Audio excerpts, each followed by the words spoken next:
got to say that even though that saying, I do agree with that, man, let all pain and suffering be dispelled. Let's do that now. I have arrived in Italy at the retreat, and this is one of my tops on the planet. It's so beautiful here, I cannot even begin to describe it. And I'm actually set up here in the conference, so-called room that we do the morning sessions in. People have arrived and I've done the very welcome talk thing that you do. And they're all going now, and here I am. And I met a child a couple of days ago who I must have been very close within a who's the son of a friend of mine. She's a single mum. He is 16 months old. His name's Arthur, as I call him. And this beautiful kid, and really, really bright, really awake. And she's a brilliant yoga teacher, comes from the whole R.D. Lang tradition. Me, although a lot younger than me. As a single mother, very, very, very frazzled. It's not a lot of sleep, and being a very bright kid, he's very demanding and on her attention, and you probably live with that syndrome. And he's got his molars, his back, big coming through, 16 months old. And I have a beautiful connection. I love being with kids. I love because I do. It's I love meeting people in general. Tiny kids is amazing because if you treat them, they're adults who understand what you're talking about, and you own a voice, mellow, and you keep your attention with them, and you physically on their level, so they're not having to look shy at you. The rapport is so satisfying and magnificent, actually, because no matter that the child no training how to be socialist and all of that stuff, the wisdom that will come through with is universal. And to me, the art of parents training children, whatever we teach, is not to fall into a way of thinking, behaving, but in them to keep going as the wonderful, magnificent beings they already are. You assume the child already knows, and you talk to it on that basis. And the result of that is, in my experience from my own sons and many other children that I've worked with, if that's the right word for it, over the decades, that's how it is. They to be the fullness of their magnificence, which is what the path is really, well, that's part of what it's about. But looking at Arthur evolving with a tidal wave of new data coming at him, producing what is undoubtedly information overload, with the teeth causing his be a bit open and so on. And the fact that life is just a complete and utter mystery, no less so as adults when we have all the information, or we think we have all the information that we have, than when we're children, when we're tiny. Existence is an absolute mystery. And it takes courage to be able to keep your eyes open, just the courage for Arthur to stop from frazzled at the moment I met him and calm down into presence, to trust me in that moment, and then figure out that he really liked me and that it was all good. It took courage for him to do that. It took courage for him to stay with it, and then for him to start trying out kind of things, because I was drumming and I was playing the guitar, then he was playing the guitar. And the courage to keep your heart, to try new things. You may trip over something and hurt yourself, or get your fingers caught in a string, or risk being judged in kind of way by somebody. It takes great courage to keep moving through the adventure without closing down. I'll go in a little bit more in a moment or two more. So here we are. This is the blue sequence of satsangs. Blue lotus refers to the flashlight light of Sirius, the star that's 8.6 light years away from us. We have strong connection and have had for as far back as anyone knows. The ancient traditions have allude to having communication with presence that are somehow based around Sirius.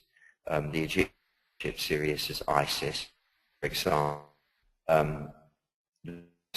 say that they were visited by beings from there, just as do the Dogon Timbuktu, and many others. Whether this is the case or not, whether it's true that the invitation from, so apparently from the Pleiades, the source of all this incredible Taoist knowledge today, or is just a fantasy, doesn't really matter. Personally, for what it's worth, I experience it as being, I first received communication from flashlight blue beings, or a being that told me it was from Sirius, before I knew anything about Sirius, and it only after that that somebody, or I think I saw it on a shelf, Robert Anton Wilson's Cosmic Trigger book. He was a Playboy journalist and great fun.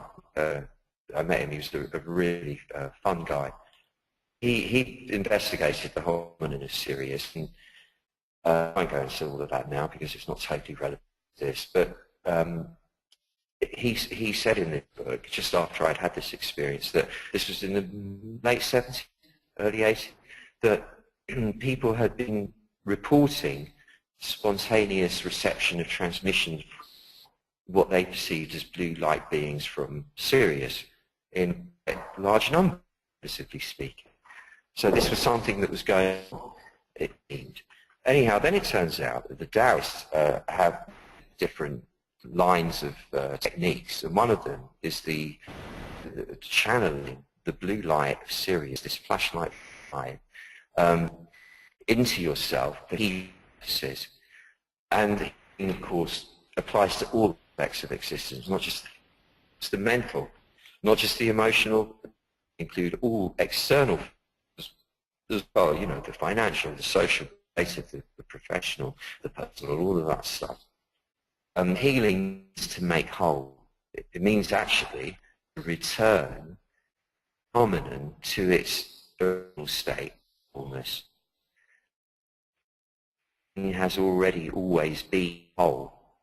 The appearance of distortion and damage and glitches is, at the highest level, merely an illusion. In fact, everything is in a state of wholeness. So a healing process implies wholeness, facilitating awareness, life, existence in its original form, before we our overlay of descriptions. Everything is already in a state of wholeness. And the flat blue light of Sirius really incisive and very precise light, devoid of any sentimentality or coloration, in fact. Not cold, though. It is filled with the compassionate intelligence that informs all phenomena. Yet it's as powerful and fearsome as in some distant part of the universe at this precise moment that we're speaking. It's all powerful, in other words. It the effects of clearing debris at a physical level or a level. And when we do so in the presence of many others, all sympathetic to the cause, as we're doing here, with people from all around the planet in every time zone, in this so-called satsang, which is a Sanskrit word meaning we sit together in our authenticity, without our pretenses, without our barriers, which we erect spontaneously, naturally, because we're all terrified of each other, essentially. We have the privilege, the facility to meet without any need for those, because we're, to all intents and purposes, embodied for this session. By doing so, by inviting healing light, whether you believe it's from Sirius or not, is irrelevant. The fact is you're drawing in a healing current. In the presence, many other sympathetics of the same cause increases the psychic synergy, which then exponentially pound the healing effect for an individual. Once we've drawn the light into the relevant region where there is harmony, where there is the blocking, each of us will attain to a new level of what you might self-actualization. You actualize the self at another level, a new level altogether. And specifically, the aspect is the one we call courage. Implicit in that, the willingness to take our chances, and thus expand progressively more into full sense of who we each and all are, ultimately the Tao itself. So welcome to the Magic Satsang. This sequence of 6 sessions addresses alliteratively, we can't even get the word out. You know what? Alliteratively, that's it, done it. In other words, you know, when you start the letter at the start, 6 factors for successfully negotiating your passage along the great thoroughfare of life, which crucially are calmness, collective confidence, courage, that's this week's one, and then clarity, which is next week's, and the week after one, creativity. With any one of these factors missing, you become a bit like 6-wheeled trucks that's lost. I mean, you can keep going along the freeway until you reach the nearest mechanic, get the wheel fixed. I mean, it would be in my case, reaching a mechanic. You know, if I was a real man, I'd be able to do it myself.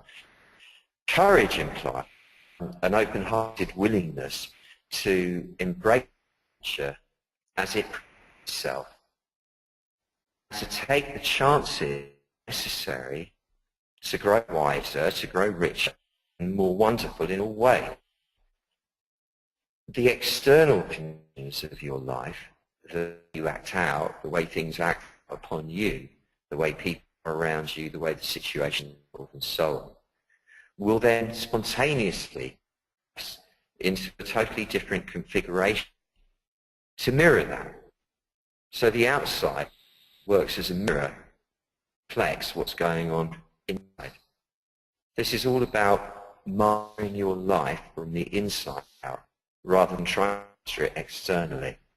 By mastering it from the inside out, the external then comes under command, a lot more flowing with it, cooperatively, harmoniously, forward with it, and it with you far more. Without which, you remain in the fearful, limited state where you're blocking yourself off from experience. You might cover this over by being a know-it-all. I know what's going to happen. There's no need to try that. Or don't want to do that one. Well, you know, that would be the give yourself a why not to take chances. And you in the metaphorical cul-de-sac of life, you know, like suburbs, when there's nowhere to go. It's safe, secure, apparently it's somewhat predictable. But the adventure aspect is, with courage, your life transforms into the epic adventure story it was always intended to be by the Tao when it took the trouble to manifest itself as you in the first place. So if you were the Tao, the great supreme being, manifesting yourself as people, various people, you, me, and all the rest of us here, you would do so to have the most epic adventure through you've manifested as possible. Mention open-heartedness specifically because courage as a quality is an expression of heart energy. We, in our ancient days, believed this in the West as well, hence why we call it courage, which derives from the Latin or then French cœur, and hence courage, courage, living life from the heart. The voice went, living life from the heart, or if you like, from the heart. We have learned to see the world through what we think is our eyes. In fact, what we're seeing is a confection, a description, or a complex of descriptions that we mistake for and assume is reality itself. We see what we perceive reality through a filter of our own making. Instead, we'll now learn to see the world through our hearts. So just take a moment to feel that. Normally, you perceive the world through your organs, through your eyes, and what you interpret through a mesh of opinions and beliefs and descriptions and prejudices and preference and avoidances and lies that you tell yourself and deception and so on and so forth. Selective awareness. What we're going to do now in this session is instead drop the position from which we're experiencing the world around us down into our heart area in the center of the chest. When this happens, we spontaneously receive the world and simultaneously contribute our gift to the world from the openness of our hearts, whence radiates the beauty and the love that is our true essence, our true nature behind all the artifice and pretense. In other words, you could say that we then receive the world, receive others, receive everything that's happening at a soul level, and we are responding to it and everyone at a soul level. This is what then gives life depth, its anchor into the realm of Tao. This is courage, and it requires this courage, in fact, to be able to do this. So in a way, it's almost like a catch-22. If you don't have the courage, you have got the courage to even intervene. So how do we cut into this potential catch-22? Well, what we're going to do it with today, as I say, is the blue light, the blue lotus, the flashlight blue light of Sirius. So bearing in mind that I don't know how you calculate this in actual miles, but if it takes light 186,000, if light travels at 186,000 miles a second, that's 300,000 kilometers a second, roughly. And it takes 8.6 years for the light of Sirius to reach us here on the planet. That's many, many, many, many, many miles if you want to work it out at some point yourself. That's how far away Sirius is, but relatively speaking, that's nothing relative to the size of the universe, or the infinite size of the universe. It's relatively very, very close by. Just be aware, whether you entertain notions of it having any mystical connotations or not, at least honor the fact that every ancient culture, as far as I know, bar none, reference to having had either telepathic or actual visitations from some form of presence that's located somewhere around Sirius. Just to honor that, not to believe it. So just to get in the sense, whatever this is, this light, whether you call it the Christ light, the Reiki, the universal healing energy, the Chi, you can call it Roger Rabbit, it doesn't really matter. Whatever you want to think of it as, just start to appreciate that there is a power that can be summoned, and it's this flashlight blue light. So it's something that is really clear and clean, and something that is almost like Teflon. No sticky, negative, confused energy can stick to it. It's that clean. That's its beauty. With that as a sort of a backdrop or a gestalt, now close your eyes and settle into your seat, your physical, the chair that you're sitting on. Let yourself surrender fully to the chair. Use the back of the chair properly. So let yourself lean back into the chair and use the seat of the chair to support your weight. So that means allowing the weight of your body to drop down into the sit bones and to transmit through the sit bones into the chair, through the legs of the chair, into the ground. Now, connecting with the ground is vital because it's where we are, but we have to evolve, or, we are slowly evolving beyond the point where we believed the Earth was flat and went on forever and was the center of the universe, to the knowledge that the Earth is a sphere, and it's a sphere that is not a solid object. The Earth beneath our feet is not just solid inert matter. It's a relatively thin crust, 20 kilometers deep on average, 15, 12 miles deep on average, not much, beneath which is a nuclear reactor which produces as much heat and power as you'll get on the surface layers of the sun itself. And the motion of this sphere is that it spins on its own axis in an easterly direction, while simultaneously orbiting in the same direction. The sun, as you know, takes 365 roughly days to make the orbit, traveling at no less than 66,000 miles an hour. While, of course, the sun itself is orbiting the Milky Way, at the center of the galaxy rather, at something approaching 500,000 kilometers an hour, 300,000 miles an hour. And of course the Milky Way itself is moving against the background radiation wave, the original sound that created everything that came from presumably the Big Bang, at another 500,000 miles an hour, something like that. So there's immense, huge kinetic power that you're plugging into as you sink down, paying your homage to the ground.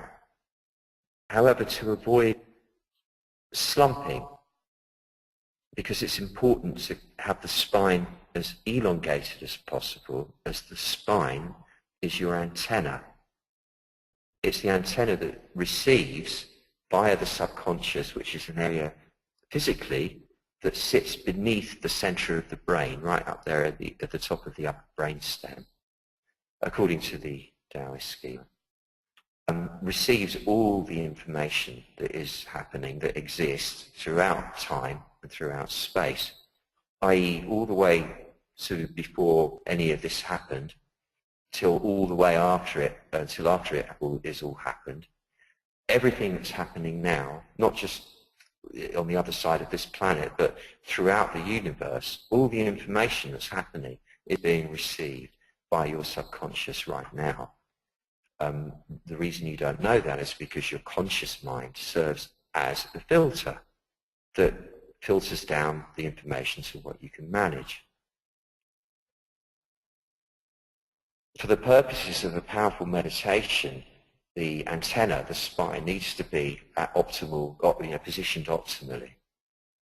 For this purpose, visualize that a kindly being, you can imagine it was me if you like, had stepped round behind you and had very lightly tugged on the hair at the crown of your head upwards to incline you to elongate your spine, especially at the back of the neck. And you'll notice as soon as you allow your spine to lengthen, a little bit like a snake unfurling itself in a basket when a snake charmer plays the chennai, the thing, the clarinet thing. The elongation of the spine raises the vibration in your consciousness. You can actually feel it subtly even now. There's a greater clarity, a greater breadth, a greater depth, a greater height to the experience of being instantly. Then come the shoulders, which hang off the spine.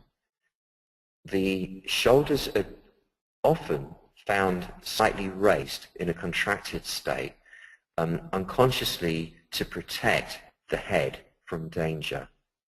This is an ancient reflex programmed in, over 4 million years, and it's a hard one to let go of. However, if you were to imagine, for the sake of a bit of romance, that you're an angel and you have a massive angel wing fixed to each shoulder blade, they'd have to be massive and very heavy to get you airborne. The weight of those wings right now, pulling your shoulders down and broadening you out across the shoulder girdle. And you feel that, and suddenly you feel broader. To support which, allow your sit bones to slide away from each other. Just let them slide internally, really. It's not a physical movement. It's just a relaxing of the pelvic floor that allows the sit bones to sort of move slightly further away from each other. You've got a broader base. The cherry on the cake of this little setup is to, without arching your back at all, raise your breastbone just a millimetre or so. And it's a very subtle, discreet gesture of rising up to all that is beautiful, all that is noble, both within you and around you. Now you become aware, I imagine, of your breathing. Because the flow of information is so incessant and huge, the solar plexus, which is the area of the body that provides the energy for processing information, is overworked energetically, and therefore succumbs to a chronic state of tension. In other words, holding. It holds itself. If you can just command your solar plexus momentarily, just for the sake of this session, to soften, should we say 10 degrees more? Not a lot, not a huge move, just a little bit more softening, a bit more relaxing. And then allow the breathing to flow more freely. Unconsciously, people hold their breath to put a halt to the flow of information coming in, which is obviously impossible and merely causes a build-up which exacerbates stress in the head. Instead of which, allow yourself to breathe freely. And notice that as the air comes in, the belly rises, and as the air is expelled, the belly drops, it falls. So just focus for a moment on the belly rising on the in-breath and falling on the out-breath. And as you do this, enjoying the sensation in the body, honor the fact that by releasing the old air, you're making way for a new moment of life, because the breath is life. So with every breath that comes in, you're having another moment of the biggest gift there is, the biggest prize of all, existence. You're here. So every breath coming in with new life, just say to yourself, I accept it. And with the incoming breath, there will be all sorts of qualities carried in it. The potential for more strength, for more fluidity, for more flexibility, for more resilience, for example. And then just say, I accept it. And for more calm, as you slow the breathing down, you'll notice that your mind starts to slow down a bit. We're not talking a huge amount here, a huge differential. Without realizing it, most of the time, people rush. I do it myself. Every little motion is rushed, as if to not take up everybody's time.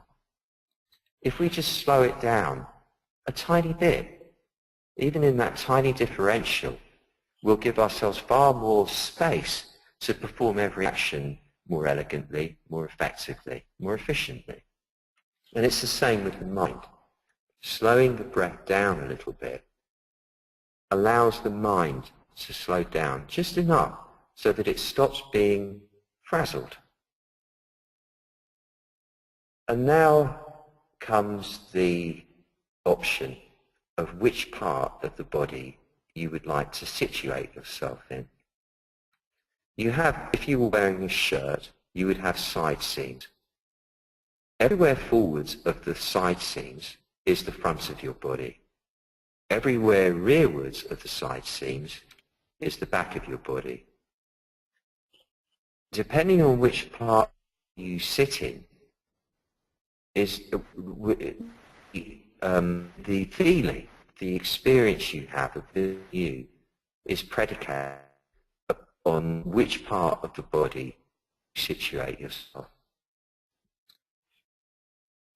When you're in the front, you acquire qualities of the front of the body, which relative to the back of the body is weak and vulnerable, noisy, not just physically noisy, but emotionally and mentally noisy. When I say the front of the body, I'm including the skull, so the brain, the front of the body.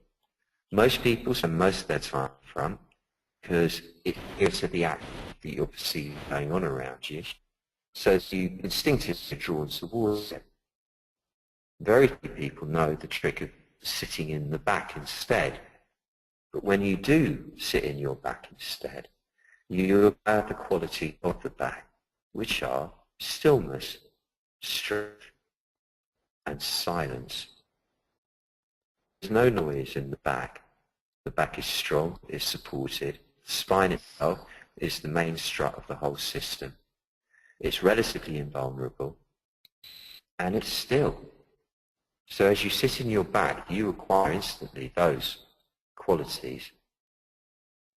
But more importantly, the aspects of you that is witness to life unfolding, no matter whether it's through a contractive yin phase or an expansive yang, the two of which inevitably cycle around each other, without preference or prejudice. You sit in the back, you become that witness bearer. You transcend the strain of wanting this more than that, of fearing this more than that. The drama of being you stops. Yes, there will be tension.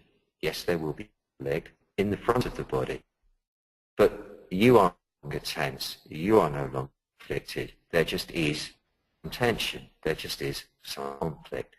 You're able to observe it from the background that's inside of you, which sits back.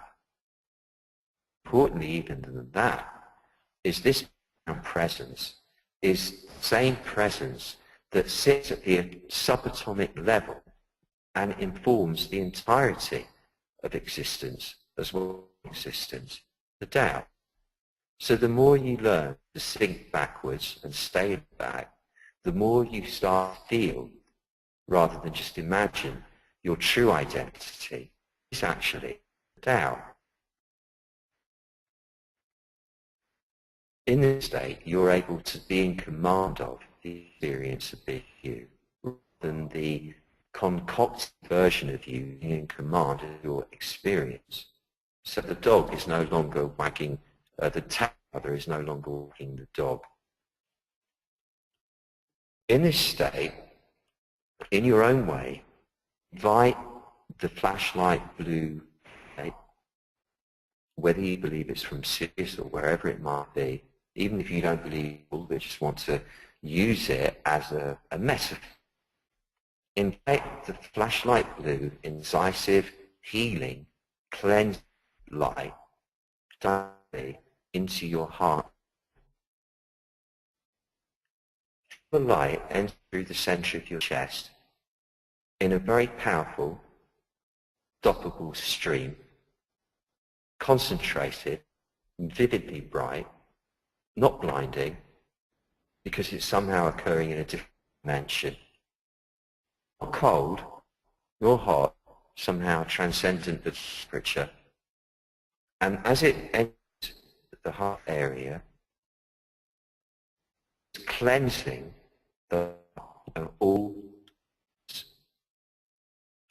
the dissonance that's accrued, guarding yourself, kidding yourself, from selective awareness, being deluded into believing that you are the fictional self in the, rather than this huge background presence sits behind. All the dissonance of that that's accrued, all the distortion that's accrued through or dealings with others, is cleansed. Feel it dissolved, light. Nothing stand the power of it. And as it moves through the heart, fills the heart, naturally radiating outwards in all directions from there, the first place that it radiates to with presence, with force, is right up into, through and into the front area. And as it does so, it's cleansing all the dissonance in the throat caused by inauthentic communication, both with yourself and others, and it moves upwards through the face and into the frontal lobes, into the front of the brain, and cleansing all the gunk from the filter.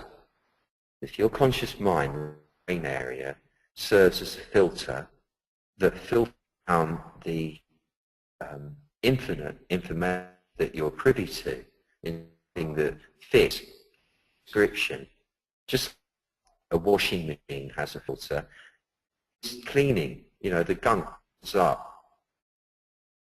Feel the light that's streaming with infinite force into your chest and filling everywhere there, cleansing, healing, radiating to all parts of you, but specifically now shooting up through the throat into the front of the brain, dissolving like magic all the gunk, that filter in the front brain, so that almost instantly you can see more clearly with less strain. This is much easier now if you allow your mind to sit back in the part of the brain.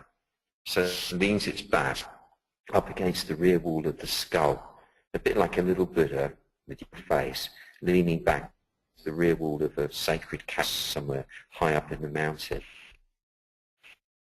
while the front of the brain is being cleansed by like a fountain of flashlight blue light, incredible power from the heart area, so that you're able to perceive existence more clearly, with no strain. The eyes and the perceptual faculties are now under your command rather than vice versa. So rather than you being dictated to by descriptions, by perceptions of reality filtered through the front of the brain, you're now in command of your experience and can widen or close the filters as you wish. The heart is huge. Feel your heart now as huge in a different dimension, in the dimension that's beyond this one, where physical size loses all meaning. And the chamber, should we call it, of the heart is now infinitely huge. And in this hugeness, filled with this flashlight blue light, brilliant, cleansing everything, so no residue of psychic gunk can remain. There is a very subtle rose gold within every light particle. And this rose gold, this discrete rose gold factor in every light particle, is even now emanating power and love and grace and beauty and wholeness. And right in the middle of it all, of you, is the blue light forming a sphere by spinning very fast. And it's a huge sphere.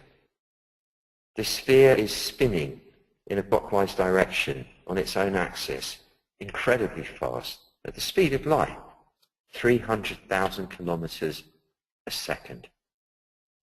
And the effect of this is to get the sphere to to diminish in size and solidify into a marble-like object, a sphere like a marble, although it's not solid, of the darkest, deepest, richest blue. No longer the flashlight blue, the condensing of the spinning flashlight blue light into a sort of a tiny sphere, like a small marble, of concentrated power, causes it to be kind of dark and deep and rich blue, spinning right behind your breastbone, now for the rest of your life, always providing you all the courage that you need. So in the midst of this flashlight blue aurora of light, with this subtle rose gold warming it, right bang in the middle of that is this tiny, what appears to be like a solid marble of deep, dark, rich blue, spinning on its axis. Now here is your gift to give you courage. Now remember that courage is not bravery, courage is not being gung-ho, courage is being willing, open-heartedly, like Arthur, to keep going, to keep on processing the information, even when you're scared, even when you're overwhelmed, just to keep going, to keep facing the mystery of life.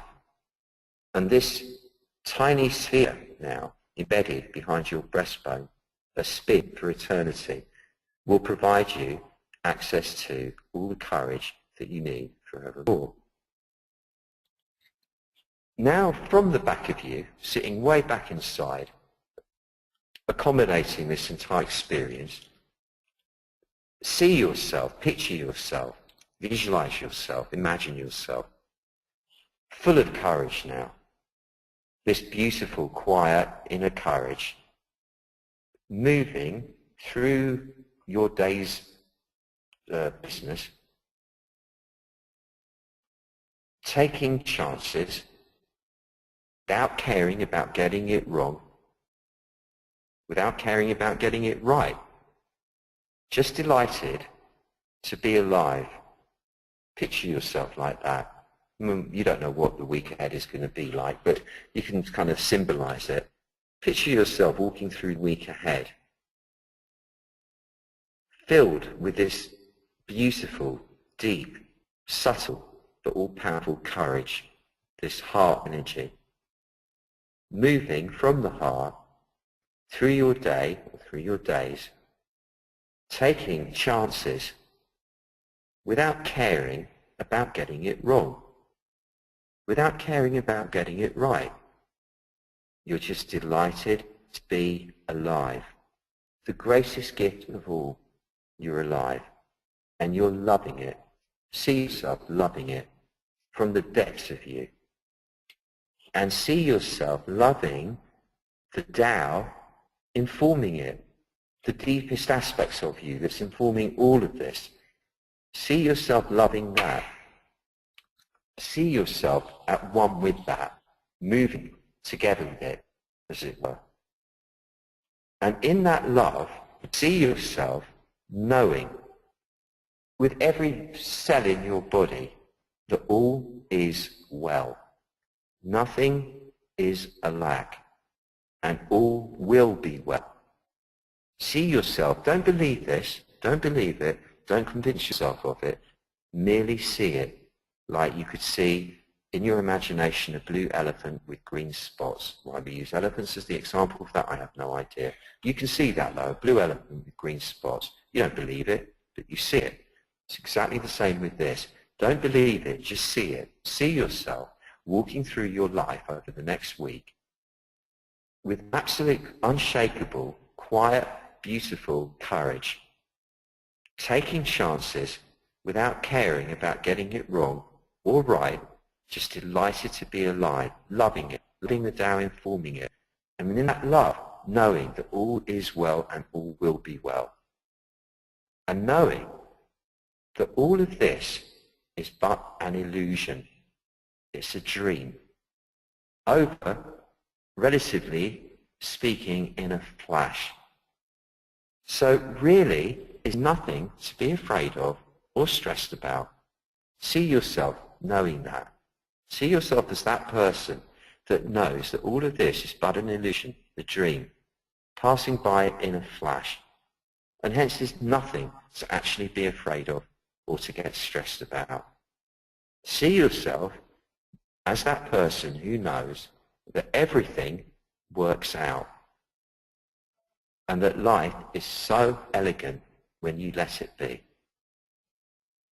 And just the seeing of that, just the glimpse of it that we've all had, let's combine that collectively, imagining right now that we're a circle of angelic beings surrounding planet Earth in the ether, and we're all simultaneously directing directly from our hearts a stream of this beautiful flashlight blue light with rose gold in every particle, which transmits, which carries that same vision for everyone on the planet, so that everyone on the planet this week is imbued with the essence of that, the possibility of trusting the Tao at the deepest part of each of us, and by trusting it, observing life unfolding with supreme elegance. And let this be like a sedative to everybody who is inclined to act out in less harmonious fashion, so that the general atmosphere for everyone on Earth this coming week calms a little, just a little, slows down just a little, so that people have slightly more time and space to proceed graciously.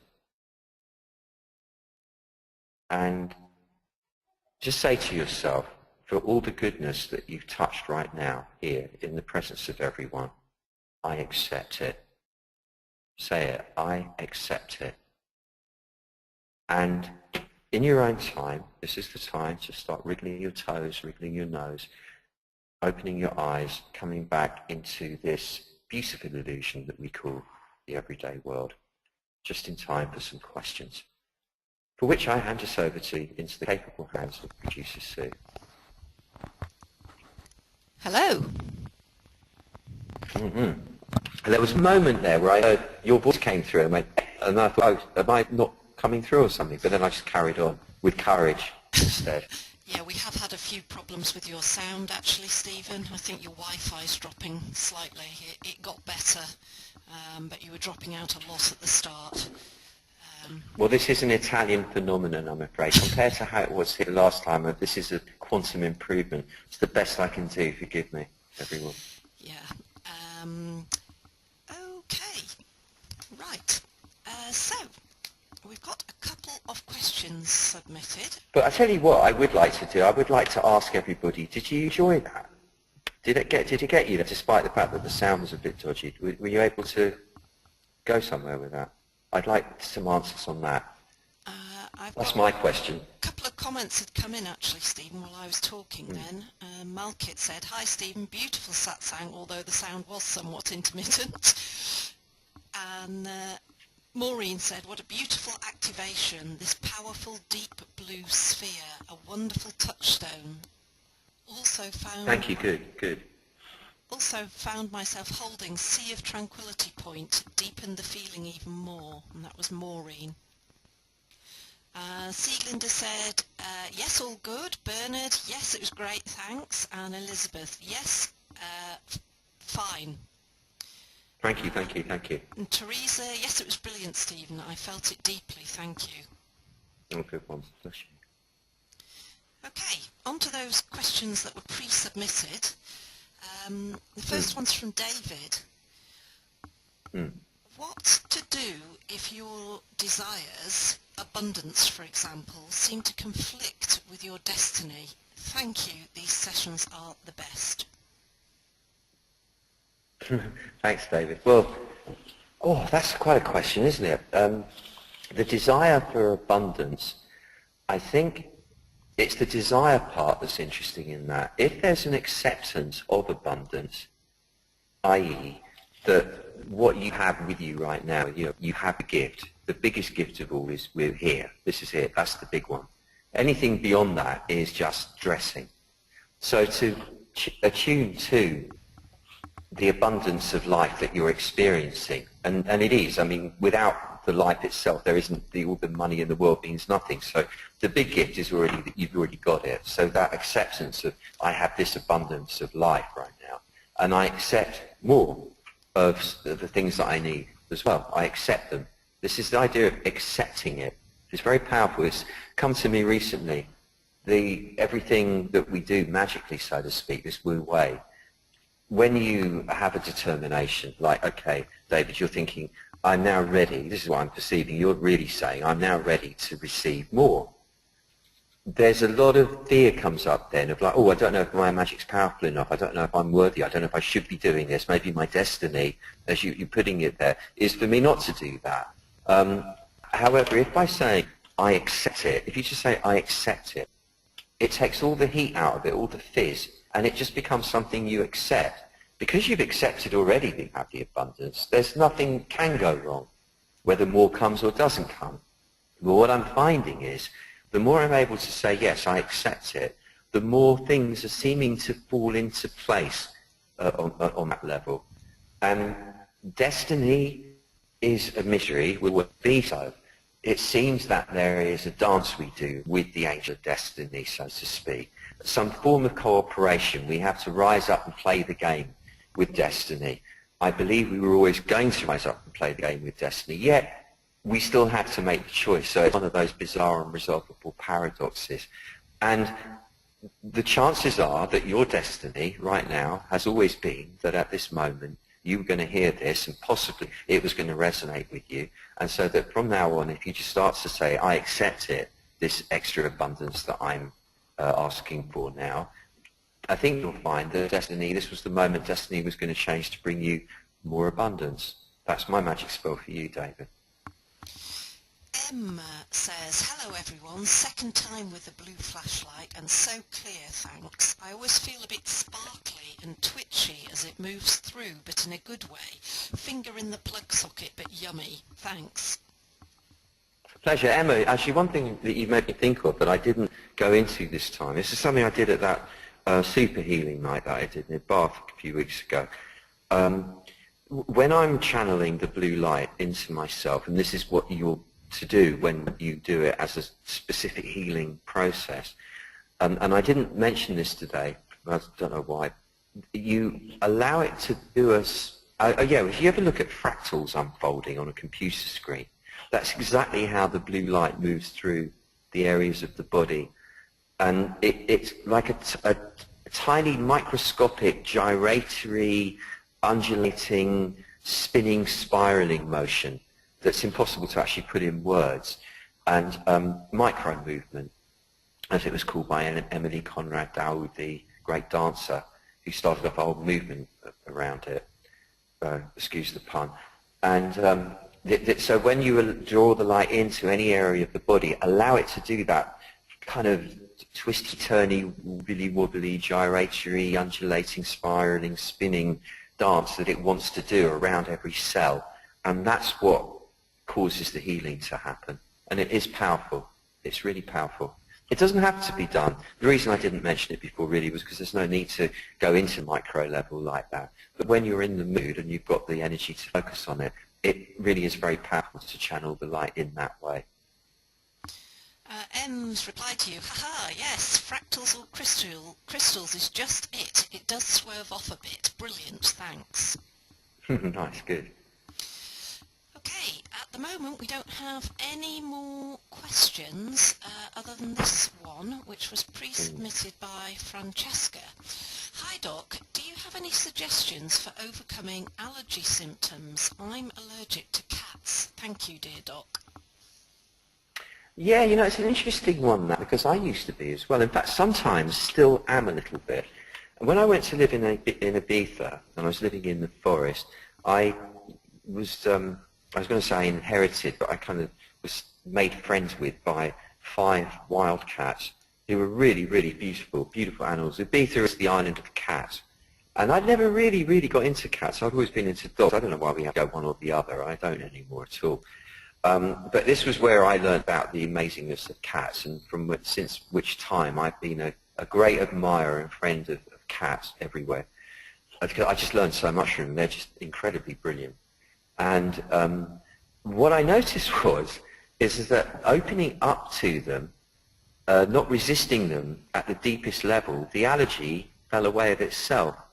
That is actually caused by a resistance to the animals themselves, coming from a sort of fear that I had of them. Because I didn't get them.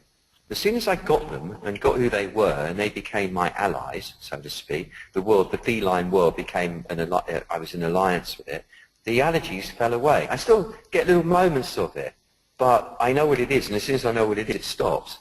And in Taoist energy healing, it's quite known, I mean, it's taken for granted that any sort of allergy is actually at the deepest level a resistance to the external world that usually started as a tiny child, helped along by things like the unnatural stuff in carpets and the chemicals that were being used and are being used as well. Yeah, of course. But at some level, baby resists the world around because it's overwhelming. And the way the body expresses that is via allergies. Okay, this is the last one then, and Yeah. it's from Sieglinder, who says, what's the best way to send this blue healing into someone else's body? Well, Sieglinder, it's a really good question. One can do it simply by imagining it, just visualizing the light coming directly from wherever you believe it's sourced to be into them. That's one of the more powerful ways. When I'm working with healing people, and I've used this every time it's been really serious. So anytime I've worked, and I did a lot of work with the Bristol Cancer Centre for many years, and that was when somebody was touch and go, whether they were going to recover or die, or if they actually were dying or whatever. So it was when it was really serious stuff, I would always use the blue light technique, and my method was to place my hands on each of their shoulders standing behind them, or if they were lying down, you know, sitting behind them. And not through my hands, but just the fact that I was touching caused a circuit to switch on, which drew the light down in two streams into their body directly from wherever it came, i.e. it wasn't coming from me. But there might be times when you feel more flowing with the idea that you're channeling that light directly for them, in which case, draw it into your own body. It can come in through any area. You can bring it in through the back of the head, in through the base of the spine, in through the kidneys, in through the heart, like we did today, for example. Any of the major central points. Let it build up in you. It's very important that you build up a reservoir, so you've got excess before you start sharing it. And be sure that the inbound flow is constant. You know, you can see it constant before you do this. Then you can visualize, or actually physically raise your palm up as if you're about to transmit a stream of it to them through your palm, from your palm. And that's what you do. You either visualize yourself with your hand raised, or you physically raise it, and you picture and feel, as you breathe in and out, the shaft of blue light going from your palm into their person. If you don't know where to send it to either the lower abdominal area, the center of the chest, or the center of the brain, or all three, because from there it will spread to everywhere else. I would like everybody to just take a moment to recollect the sensation of touching the deeper aspects of the self, and know that the forum that we created here today, the circuit, exists now, and you can refer back to it at any moment and retrieve the power and be boosted by it. Picture your week ahead being a beautiful week, suffused with this flashlight blue light with a beautiful rose gold hint to it, and see everything unfolding with supreme elegance, surprising elegance. You can tell yourself now that this week has been the most amazing week of your life so far. And don't believe it, just see it, that's all. See yourself come out the other end of it smiling with such joy and satisfaction, and trust that this week will be a week of absolute magic for all of us. And come next week, it's going to be very, very beautiful and powerful and creative. Okay, thank you. Bye-bye.